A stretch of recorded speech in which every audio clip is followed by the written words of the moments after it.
A break from the horror for the people of eastern Ghouta, but for just 5 hours a day.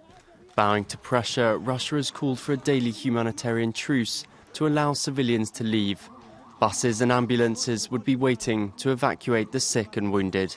But it is far from the 30-day ceasefire that the UN Security Council resolution called for on Saturday.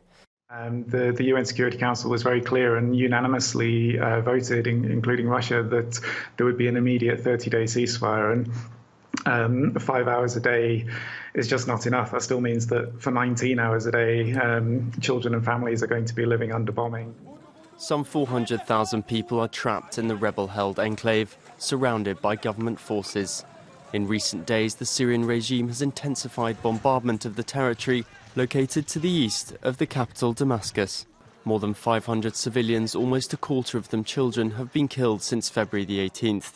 Moscow says the humanitarian corridor is aimed at saving lives, but opponents of the Syrian regime say it is a cynical ploy to snuff out the last pockets of rebellion. But for some aid agencies, 5 hours of humanitarian truce is better than nothing. Humanitarian access should be separated from political agreements.